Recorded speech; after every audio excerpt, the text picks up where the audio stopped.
الحمد لله رب العالمين والعاقبة للمتقين والصلاة والسلام على سيد الأنبياء والمرسلين نبينا وحبيبنا محمد وعلى آله وصحبه أجمعين. اللهم أرنا الحق حقا وارزقنا اتباعه وأرنا الباطل باطلا وارزقنا اجتنابه. سبحانك لا علم لنا إلا ما علمتنا إنك أنت العليم الحكيم. يقول الله تبارك وتعالى: أعوذ بالله من الشيطان الرجيم: ومن يطع الله والرسول فقد فاز فوزا عظيما. وقال الله تبارك وتعالى: من يطع الرسول فقد أطاع الله. صدق الله العظيم. الحمد للہ رب العالمین. تمام تعریفیں اللہ رب العالمین کے لیے ہیں. اللہ تبارک و تعالیٰ کے فضل و کرم سے، اس کی توفیق سے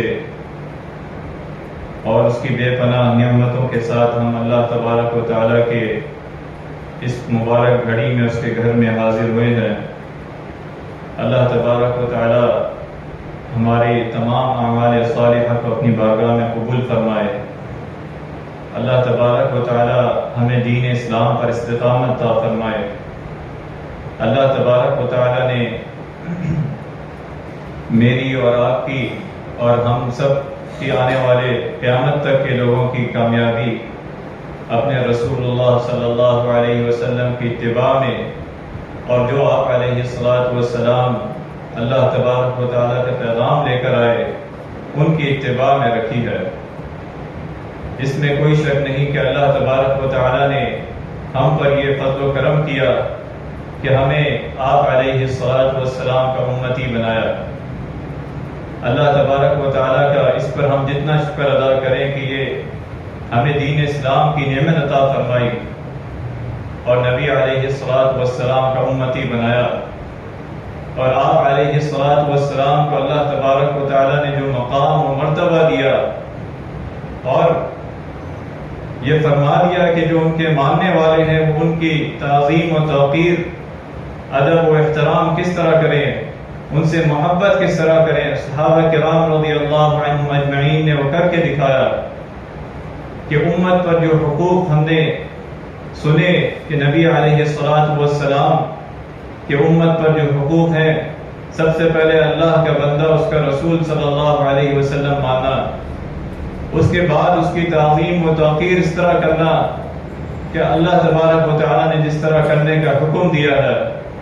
اور آپ علیہ السلام کے صحابہ کرام رضی اللہ عنہم اجمعین نے وہ مثال رقم کی جو تاریخ میں کبھی نہیں ملی. آپ علیہ السلام کی ادب میں، توقیر میں، اور اس کے بعد تعظیم و توقیر، اللہ کے رسول صلی اللہ علیہ وسلم سے سب سے زیادہ محبت.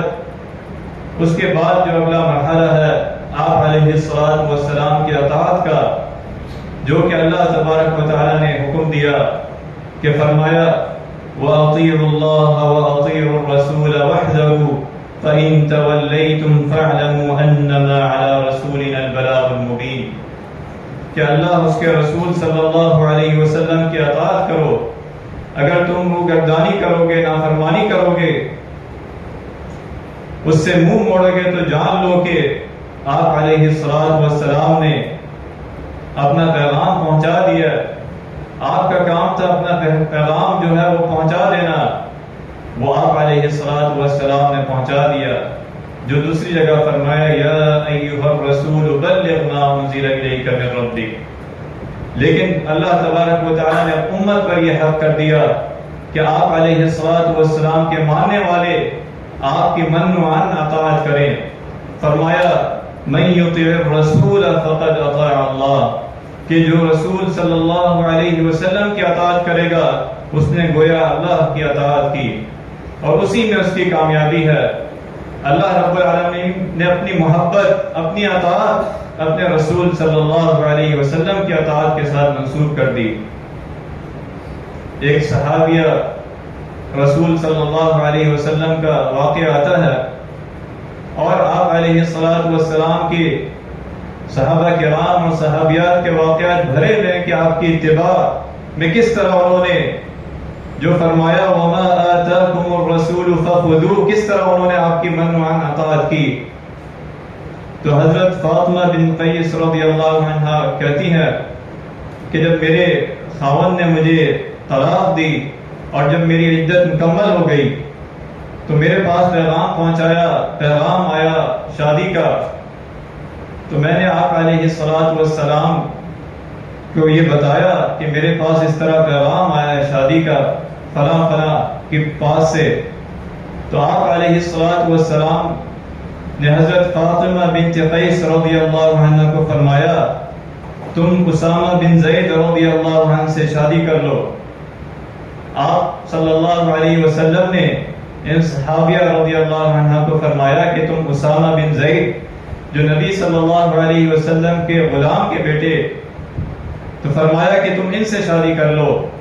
تو حضرت فاطمہ بن قیس رضی اللہ عنہ فرماتی ہے کہ میں نے ناپسند کیا کہ میں ان سے شادی کروں یا اس کو مانوں، لیکن پھر آپ صلی اللہ علیہ وسلم نے مجھے یہی فرمایا، دوبارہ مجھے یہی حکم دیا کہ میں حضرت اسامہ بن زید رضی اللہ عنہ سے شادی کر لوں. تو میں نے پھر اس پر حامی بھر لی.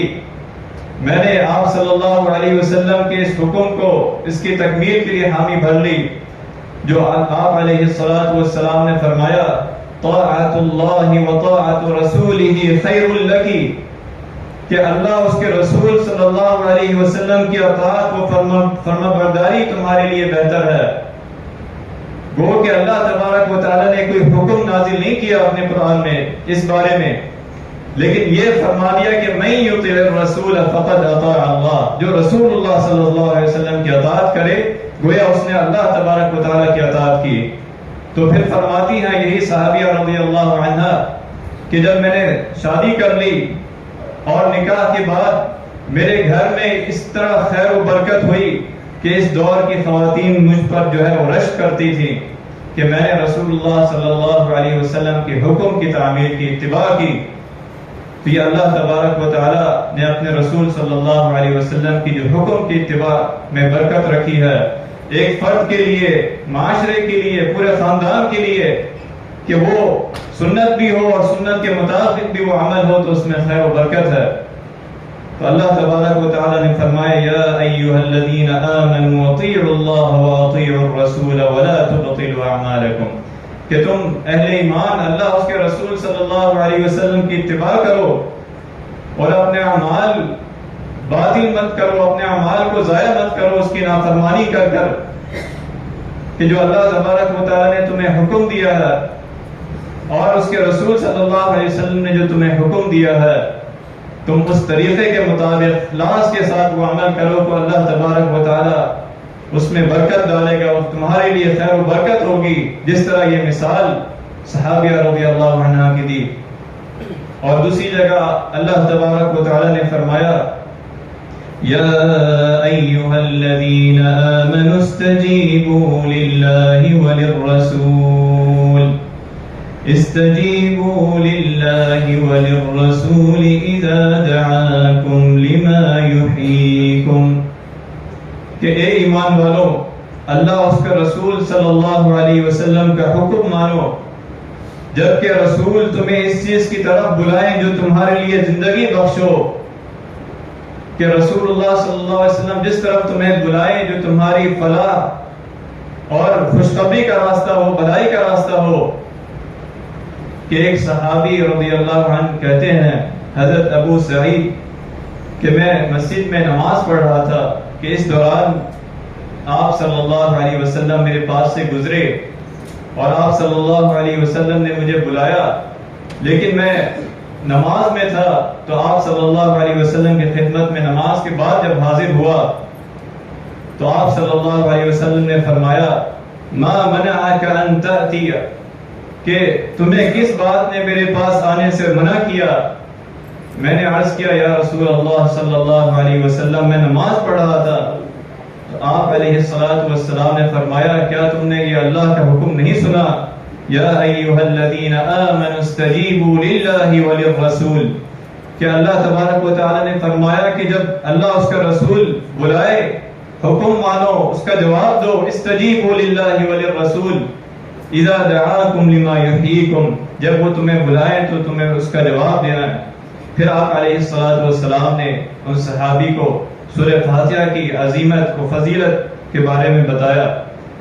تو اللہ تبارک و تعالیٰ کے نبی علیہ الصلوۃ والسلام کی اطاعت صحابہ کرام رضی اللہ عنہم نے جس طرح کی وہ تاریخ میں نہیں ملتی، اور ہمارے لیے یہ نمونہ چھوڑ دیا جو اللہ تبارک و تعالیٰ نے فرمایا وَمَا آتَاكُمُ الرَّسُولُ فَخُذُوهُ وَمَا نَهَاكُمْ عَنْهُ فَانْتَهُوا، کہ جو رسول اللہ صلی اللہ علیہ وسلم تمہیں دیں تم اسے لے لو، اور جس چیز سے تمہیں روکیں اس سے رک جاؤ.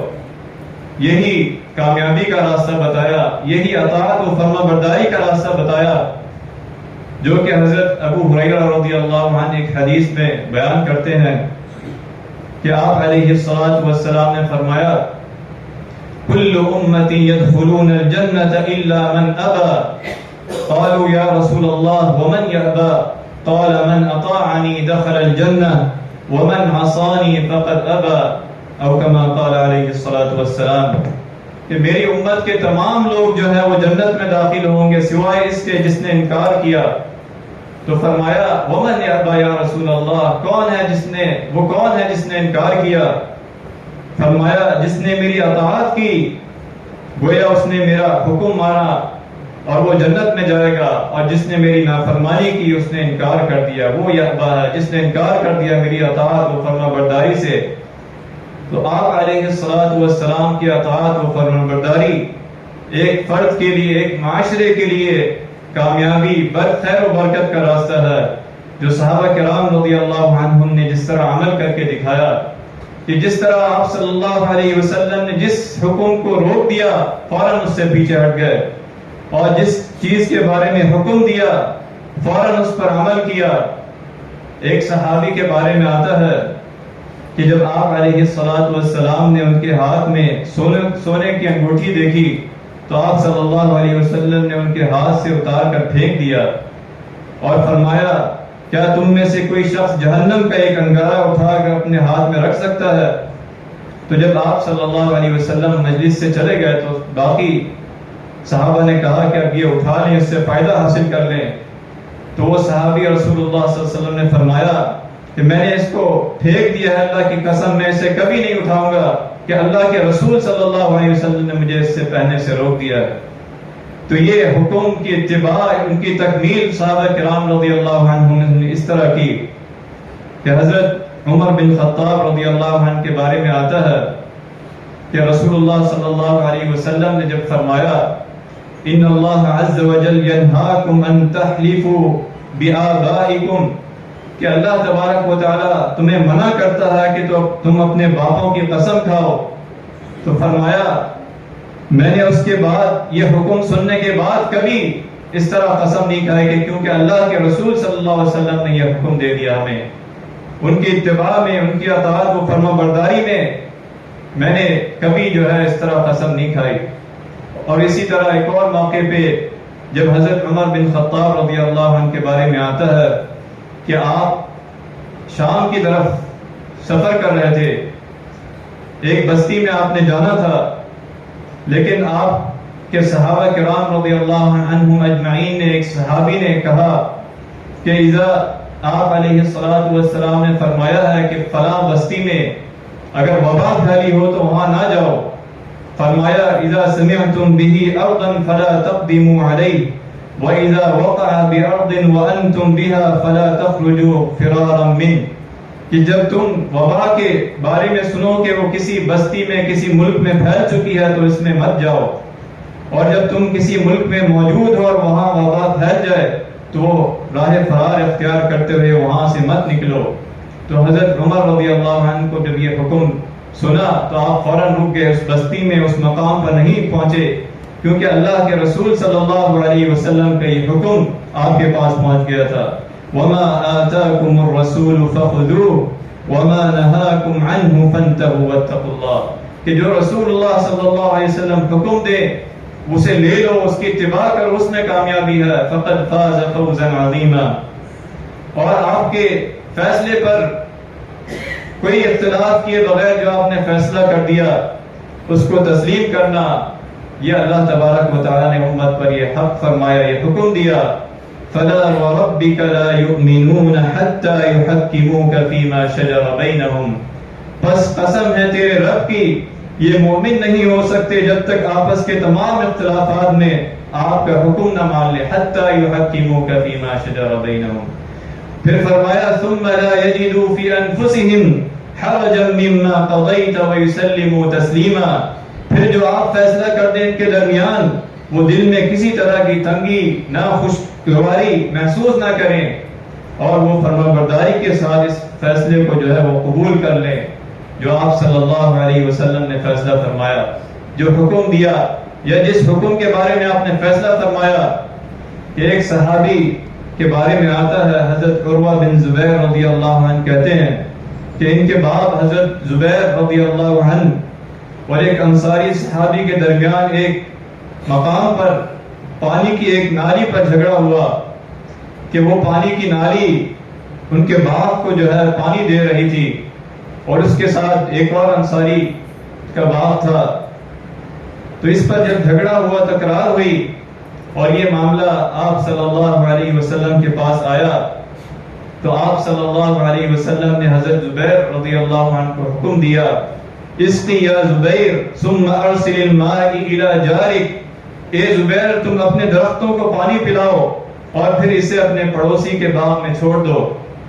تو وہ جو دوسرا ساتھی تھا انصاری، اس نے فرمایا کہ آپ صلی اللہ علیہ وسلم نے اس کے حق میں فیصلہ دیا ہے، جبکہ آپ علیہ الصلوۃ والسلام نے حق کا، انصاف کا فیصلہ کیا تھا کہ وہ بھی اپنے باغ کو سیراب کرے اور اس کے بعد پانی اس کے پاس آئے، اس انصاری کے پاس آئے. لیکن آپ صلی اللہ علیہ وسلم کے اس فیصلے پر جب انہوں نے اس کا اظہار کیا اور آپ علیہ الصلوۃ والسلام کو سخت غصہ آیا تو فرمایا اسقی یا زبیر ثم احبس الماء حتى يرجع الى الجدر. کہ اے زبیر رضی اللہ عنہ اپنے کھیت کو پانی پلاؤ اور جب تک پانی آگے نہ چھوڑو کہ اوپر تک آ جائے، اپنی دیواروں تک پہنچ جائے. کہ اس نے اس فیصلے کو تسلیم کی نہیں کیا تھا پہلے جو آپ علیہ الصلوۃ والسلام نے کیا کہ پہلے اپنے کھیتوں کو پانی دے کر آگے کر دیں. تو اس نے انصاری نے کہا کہ آپ صلی اللہ علیہ وسلم نے اپنی پھوپھی کا بیٹا سمجھ کر یہ فیصلہ کیا. تو پھر آپ علیہ الصلوۃ والسلام نے یہ فیصلہ کیا اور اللہ تبارک و تعالیٰ نے فرمایا کہ جو فیصلہ بھی آپ علیہ الصلوۃ والسلام کر لیں، مومنین کو یہ چاہیے، اہل ایمان کو، کہ اس فیصلے کو تسلیم کر لیں، اس کو قبول کر لیں، اس کی اطاعت کر لیں اور اپنے دل میں کوئی تنگی، ناخوشگواری محسوس نہ کریں. اس کے بعد آپ علیہ الصلوۃ والسلام جو پیغام لے کر آئے ہیں اس کی اتباع کرنا، کامل اتباع کرنا. جو آپ علیہ الصلوۃ والسلام نے فرمایا کہ میں تمہارے درمیان دو چیزیں چھوڑ کر جا رہا ہوں، کہ اللہ کی کتاب، اس کے رسول صلی اللہ علیہ وسلم کی سنت. جب تم اسے پکڑو گے کبھی گمراہ نہیں ہوگے. کہ یہ دو چیزیں تمہارے لیے آنے والے قیامت تک کے لوگوں کے لیے کامیابی کا ذریعہ ہے، دنیا و آخرت کی کامیابی کا ذریعہ ہے. اور آٹھواں حق یہ بتایا امت پر کہ جہاں آپ علیہ الصلوۃ والسلام کو اللہ تبارک و تعالیٰ نے فضیلت و مرتبہ و مقام دیا، وہی اللہ تبارک و تعالیٰ نے حکم دیا اہل ایمان کو، ان اللہ وملائکتہ یصلون علی النبی یا ایھا الذین آمنوا صلوا علیہ وسلموا تسلیما. کہ اے لوگوں جو ایمان لائے ہو، اللہ اس کے فرشتے نبی صلی اللہ علیہ وسلم پر درود و سلام بھیجتے ہیں. اے ایمان والو تم بھی ان پر درود و سلام بھیجو، صلوا علیہ وسلموا تسلیما. تو صحابہ کرام رضی اللہ عنہم اجمعین نے پوچھا کہ ہم سلام تو کہتے ہیں، جانتے ہیں، لیکن آپ پر درود کیسے بھیجیں؟ کہ آپ نے ہمیں سکھایا کہ السلام علیکہ ایھا النبی ورحمۃ اللہ وبرکاتہ تحیات میں، لیکن آپ پر درود کس طرح بھیجیں؟ تو آپ علیہ الصلوۃ والسلام نے درود ابراہیمی یا اور احادیث میں جو ذکر آیا کہ درود ابراہیمی کا ذکر آیا کہ آپ علیہ الصلوۃ والسلام نے اپنی زبان سے درود ابراہیمی سکھایا، اللہم صلی علی محمد وعلی آل محمد الی آخر. اور پھر اس کی فضیلت بھی بیان کی، فرمایا من صلی علی واحدا صلی اللہ علیہ بها عشرا، کہ جو شخص مجھ پر ایک مرتبہ درود بھیجتا ہے اللہ تبارک و تعالی اس پر 10 رحمتیں نازل فرماتا ہے صلی اللہ علیہ وسلم. اور مزید فرمایا، ایک اور روایت میں آتا ہے آپ علیہ الصلوۃ والسلام نے فرمایا من صلی علی واحدۃ صلی اللہ علیہ 10 صلوات وحط عنه 10 خطیئات ورفع له 10 درجات او كما قال علیہ الصلوۃ والسلام. جو شخص مجھ پر ایک مرتبہ درود بھیجتا ہے اللہ تبارک و تعالی اس پر 10 رحمتیں نازل فرماتا ہے، اس کے 10 گناہ مٹا دیتا ہے اور اس کے لیے 10 درجات بلند کر دیتا ہے. آپ علیہ الصلوۃ والسلام پر درود و سلام بھیجنا، جس کا ایک اور صحابی نے ذکر کیا، حضرت ابی بن کعب رضی اللہ عنہ بیان کرتے ہیں کہ جب میں رسول اللہ صلی اللہ علیہ وسلم سے اس کا ذکر کیا کہ میں آپ پر کتنا زیادہ درود پڑھوں، آپ نے فرمایا ما شئت، جتنا چاہو پڑھ لو. میں نے کہا 14 حصہ، تو آپ صلی اللہ علیہ وسلم نے فرمایا ما شئت فإن زدت فهو خير لك، جتنا چاہو پڑھ لو، اگر اس سے زیادہ پڑھو تو وہ تمہارے لیے بہتر ہے.